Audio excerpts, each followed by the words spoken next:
Nous avons développé une application Android à destination des petits producteurs.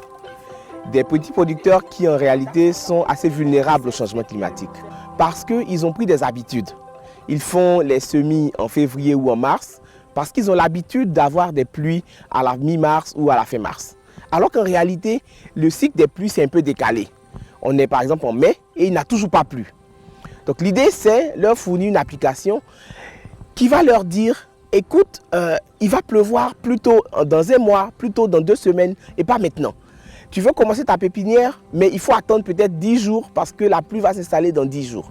Donc voilà, nous venons pour les accompagner, pour les aider, pour construire avec eux une solution qui va les aider à produire plus, à produire mieux et surtout à être moins vulnérables en réalité au changement climatique. Nous, notre application va récupérer en temps réel des informations climatiques d'un site de la NASA ou d'un serveur public et puis il va reformuler cette information pour la rendre intelligible pour un petit producteur sous la forme d'un conseil simple.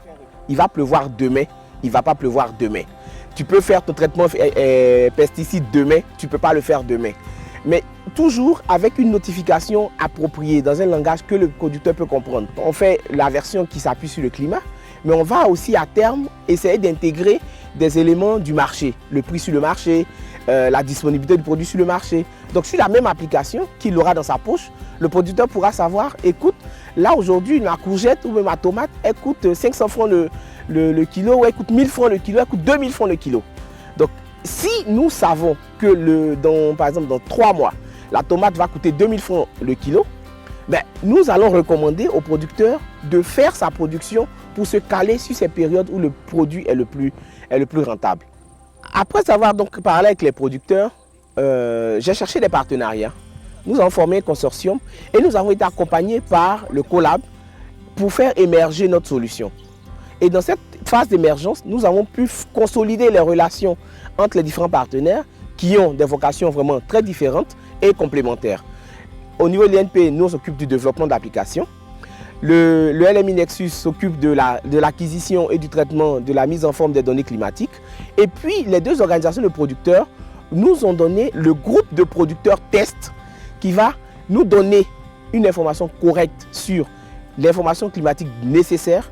Et surtout, ils vont tester l'application pour que ce soit une application qui rentre vraiment dans les besoins des producteurs.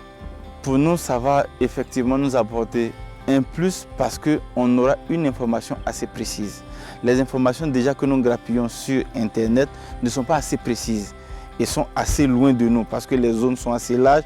Et là, avec cette collaboration, je pense qu'on aura des informations assez adaptées à notre activité et à notre localité. L'accompagnement du Collab a été intéressant de différents points de vue.